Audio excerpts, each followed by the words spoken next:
श्री रामचंद्र भगवान की जय। श्री शंकर भगवान की जय। श्री हनुमान जी महाराज की जय। श्री गोस्वामी तुलसीदास जी महाराज की जय। ओम नमः पार्वती पते। हर हर महादेव।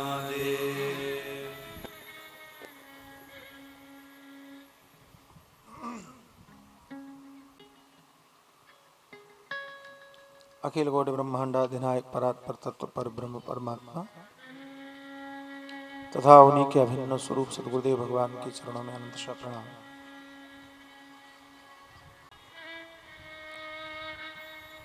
गोस्वामी तुलसीदास जी महाराज ने अपने ही रामचरितमानस में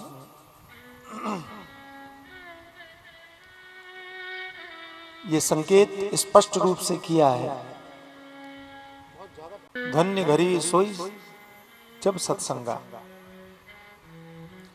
मनुष्य का वही क्षण सबसे धन्य है जब वो सत्संग करता है। और गोस्वामी तुलसीदास जी महाराज ने यह भी स्पष्ट किया, तीन चीजें बहुत दुर्लभ, बड़े भाग्य से प्राप्त होती हैं। जरूर आपने सुना होगा, पहली चीज बड़े भाग्य मानुष तन पावा। व्यक्ति का बहुत बड़ा सौभाग्य है, बहुत बड़ा पुण्य उदय हो जब व्यक्ति को मनुष्य शरीर प्राप्त होता है। हमारे महात्मा लोग अनेक बार इस बात को कहते हैं कि कभी आपने ऐसा नहीं सुना होगा कि बड़े भाग्य पक्षी तनु पावा। सुना कि बड़े भाग्य गधा तनु पावा, कि बड़े भाग्य कुत्ता तनु पावा। सुना? लेकिन मनुष्य के लिए जंतु नाम नर जन्म दुर्लभमता।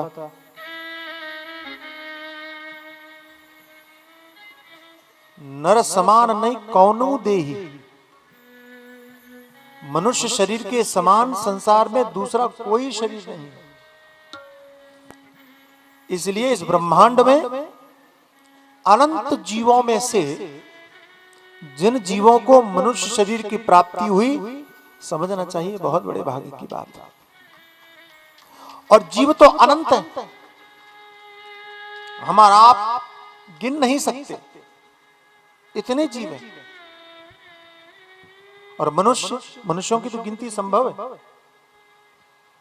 मनुष्य गिने जा सकते हैं कि नहीं? बोलो, मनुष्य गिने जा सकते हैं। अब आपको मेरी आदत मालूम है, पूछता हूं, बोलना पड़ेगा आपको ना। मनुष्य की गिनती संभव है। शायद अभी 6 या 6.5 अरब या 7 अरब इस पृथ्वी पर मनुष्य। लेकिन इन्हीं वैज्ञानिकों से पूछो कि मच्छरों की संख्या कितनी है, पता चलेगा? काशी मीरा में ही 6 अरब हो जाए कहो। मैंने कहा थोड़ी बड़ाई कर दूं, नहीं तो यही काटने लगे कहो। बैठने ही ना देता था। समझ रहा? जीवों की संख्या नहीं गिनी जा सकती, मनुष्य गिने जा सकते, कम है। तो जो भाग्यशाली होंगे उन्हीं को तो परमात्मा ने मनुष्य देह देने का संकल्प किया होगा, सोचा होगा। जो किस्मत वाले हैं उन्हीं को मनुष्य बनाओ, ऐसा सोचा होगा। आपको मनुष्य शरीर मिला, आप भाग्यशाली हैं। और मैं ऐसा मानता हूं कि पृथ्वी पर 6 से 7 अरब के बीच में रहने वाला प्रत्येक मनुष्य भाग्यशाली है, क्योंकि उसको मनुष्य शरीर मिला। इसलिए ऐसे ही किसी को पापी तो मत कहना, क्योंकि कुछ न कुछ तो पुण्य था कि उसको मनुष्य शरीर मिला। कुछ तो खासियत थी उसकी कि उसको देह मिला, कि सोचने की बुद्धि मिली, कि देखने की समझ मिली, कि सुनने का सामर्थ्य मिला, कि बोलने की शक्ति मिली, कुछ तो विशेषता थी कि परमात्मा ने चुना। तो क्या इतना ही भाग्य है? तो क्या इतना ही पुण्य है कि मनुष्य शरीर मिल गया और हो गया, काम खत्म, अब कुछ करने की जरूरत नहीं है? नहीं।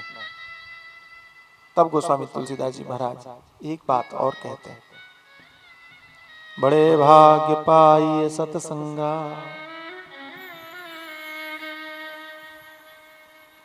बहुत बड़े भाग्य हैं उस व्यक्ति के जिनको संतों का साथ प्राप्त हो।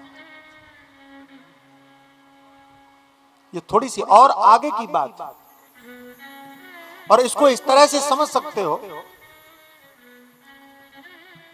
कि अनंत जीवों में उन जीवों का बहुत बड़ा भाग्य है जिनको मनुष्य शरीर मिला। समझना इस बात, अनंत जीवों में उन जीवों का बहुत बड़ा सौभाग्य जिनको मनुष्य शरीर मिला, और जिनको मनुष्य शरीर मिला उनमें से उनका बहुत बड़ा सौभाग्य जिनको संतों का साथ मिला। मनुष्य शरीर सबको मिला, 7 अरब लोगों को मिला, लेकिन वो मनुष्य शरीर प्राप्त करने से भाग्य की पूर्णता नहीं हुई, भाग्य की सिद्धि नहीं हुई। मैं रतलाम में जाता हूं और वहां एक कार्यक्रम था, उसमें मुझे बुलाया गया, मैं गया तो उन्होंने कहा कुछ बोलिए। तो मैंने कहा आपने एक बड़ी बात सुनी होगी, बहुत ज्यादा सुनी होगी, कि मनुष्य शरीर बड़ी किस्मत से मिलता है। तो कहने लगे हाँ, बहुत लोग थे, और आर्ट ऑफ लिविंग के लोग थे, रविशंकर जी, उनका जन्मदिन था। तो मैंने कहा आपने ये बात बड़ी सुनी होगी कि मनुष्य शरीर बड़ी किस्मत से मिलता है। उन्होंने कहा हाँ सुनिए। उन्होंने कहा नहीं जी, बहुत लोगों को मिल जाता है, 7 अरब लोगों को मिल गया, किस्मत की बात कहाँ है? तो कहने लगे किस्मत की बात क्या है? मैंने कहा किस्मत की बात यह है कि जिनको मनुष्य शरीर मिला उन्होंने मनुष्य को मनुष्य बने रहने दिया, ये सबसे बड़ी किस्मत की बात है। परमात्मा ने 7 अरब लोगों को मनुष्य बनाया, लेकिन 7 अरब मनुष्य रह नहीं सके। मेरी बात समझ रहे हैं? परमात्मा ने 7 अरब लोगों को मौका दिया, अवसर दिया कि तुम मनुष्य बनो, तुम्हारी किस्मत है, योग्यता है। जैसे कि आप किसी कंपनी में जाएं और आपको देख करके उसको लगे कि इसको नौकरी पर रख लेना चाहिए, आपको मौका मिला कि आपको सैनिक बनने का मौका मिला, सैनिक बनने का मौका मिला, लेकिन जैसी लड़ाई होने लगी तो आपको अवसर तो दिया, मौका तो दिया, लेकिन उस मौके को आप भुला नहीं सके, चूक गए। जब जीवन को बनाने की बारी थी, जीवन को सुधारने की बारी थी, जीवन को आगे ले जाने की बारी थी, जब कुछ बनने की बारी थी, अगर मैं संक्षेप में कहूं तो जब नर से नारायण होने की प्रक्रिया थी, और तब हमने छोड़ दिया। परमात्मा ने मनुष्य बनाया हमको, परमात्मा ने मनुष्य जीवन दिया हमको, लेकिन हमने अपने स्वभाव, हमने अपने आचरण, हमने अपनी सोच, हमने अपनी वृत्ति, हमने अपने व्यवहार से मनुष्य को छोड़ करके राक्षसी बन गए, पशु बन गए। हमने पशुता स्वीकार की। इसलिए गोस्वामी जी विभाजन करते हैं, बड़े भाग्य मानुष तन पावा, इसके बाद एक बात कहते हैं, बड़े भाग्य पाइए सत्संगा। बहुत किस्मत वाले हैं वो लोग, बहुत भाग्यशाली हैं वे लोग जिनको मनुष्य शरीर बनने के बाद संतों का सानिध्य प्राप्त हो। कहने लगे एक बात बताओ, क्या कि जिनको संतों का साथ प्राप्त हो गया फिर भाग्य की पूर्णता है, फिर कुछ करने की जरूरत नहीं? बोले नहीं नहीं, अभी भी बाकी है। क्यों बाकी है? इसलिए बाकी है क्योंकि सत्संग में भी लाखों लोग जा रहे हैं। यहाँ लाख नहीं है लेकिन लाखों लोग आते हैं, ऐसी ऐसी कथाएं और ऐसे ऐसे प्रवचन और ऐसे ऐसे सत्संग। अब भगवान जाने वो सत्संग होता है कि क्या होता है, लेकिन होता तो है। कथाएं तो होती है, प्रवचन तो होते हैं, भागवत तो होती है, लाखों लोगों की भीड़ हो रही है, लाखों लोग संतों का साथ कर रहे हैं, तो क्या सब सुधर गए? और मेरा निवेदन सुनना, एक बार मैं सीतापुर गया कार्यक्रम के लिए, वहां एक पोस्ट मास्टर थे, उन्होंने हमसे कहा कि स्वामी जी एक बात बताइए। मैंने कहा क्या? बोले इतनी कथाएं होती हैं, आदमी सुधर क्यों नहीं रहा? समझ में आया?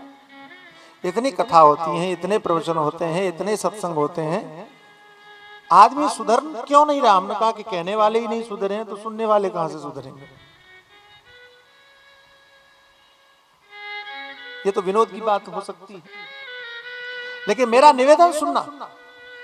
मैंने उन सज्जन से कहा, उन पोस्ट मास्टर साहब से कहा, हम कहा आपके कहने का तात्पर्य क्या है? कि हम खराब हैं कि सुनने वाले खराब हैं? कि कथा खराब है कि सुधर नहीं रहे? उन्होंने बड़ी बढ़िया बात कही। उन्होंने कहा कि मेरा ना कथा के प्रति आक्षेप है, मेरे ना सुनने वालों के प्रति आक्षेप है, न कहने वालों के प्रति आक्षेप है। मैं तो ये चाहता हूं कि समाधान क्यों नहीं? आखिर व्यक्ति कथाओं में जाता क्यों है? और ये बात सोचने को मजबूर करती है। मैं भी सोचता हूं कि आखिर व्यक्ति कथाओं में जाता क्यों है? इतनी भीड़ जा रही है, इतनी भीड़ जा रही है, क्यों? सोचने वाली बात। और अगर जा रही है श्रद्धा से तो सुधर क्यों नहीं रही? अगर श्रद्धा से हम जा रहे हैं, श्रद्धा से संपन्न होकर के जा रहे हैं, मंदिरों में भीड़, तो जहां देखो लाइन नहीं लगी, फुर्सत नहीं दर्शन करने की। आप कहीं मंदिर में जाओ तो आप भी वो पुजारियों को टटोलते हो कि थोड़ा सा रुपए दिखाते हो कि हमको भी साइड से दर्शन करवा दो। भ्रष्टाचार की शुरुआत हम ही लोग करते हैं, दूसरों को दोष बाद में देते हैं। बुरा मत मानो। और अच्छा एक बात बताओ, आप लोग दर्शन करने जाते हो और अगर पुजारी को 100-500 रुपए नोट दे करके और आप अंदर से दर्शन करके ले जाओ, तो आपको इसमें अच्छा लगता है कि बुरा लगता है? ये बताओ। नहीं बताओ। आप दूसरों को कहते हैं हम तो तुरंत गए, पैसा देकर दर्शन करके आ गए। आप तो उसमें अपनी बड़ाई दिखाते हो कि हमने ऐसा किया, गौरव दिखाते हो। तुम लाइन में लगे रहे, हाँ 2 घंटे लगे होंगे, हम तो बस 2 मिनट में करके आ गए। आप ये नहीं सोच रहे हो कि आप अपने भ्रष्टाचार का वर्णन अपने मुंह से कर रहे हो। आप अपने भ्रष्ट होने की बात खुद स्वीकार कर रहे हो कि हमने ऐसा किया, और बड़े गौरव के साथ। क्या दिन है, क्या समस्या है कि हम अपने अपराध में भी अपना गौरव समझते हैं। ये मनुष्य की पतन की पराकाष्ठा है। यही तो राक्षस लोग करते थे। ईश्वरो हम भोगी, हम जो कर रहे हैं वही सही है। जस्टिफाई बोलते हैं, अपने अपराध को भी जस्टिफाई करना।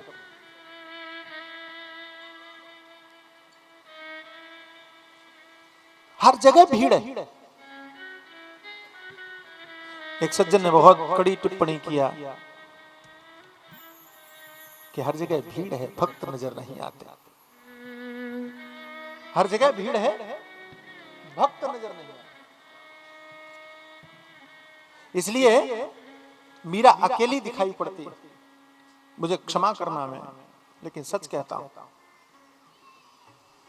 मीरा अकेली दिखाई पड़ती है कि प्रहलाद अकेले नजर आते हैं, कि ध्रुव की कहानी अकेली है। यहां भीड़ नहीं है। और कहीं आपने सुना है कि भीड़, भक्तों की भीड़ नजर आई कहीं? आप गलत नहीं है, सुनने वाले गलत नहीं है, हम ये नहीं कह रहे कि गलत है, लेकिन कहीं ना कहीं कोई ना कोई कमी जरूर है कि इतना सब होने के बाद में भी हमारे जीवन में परिवर्तन नहीं है।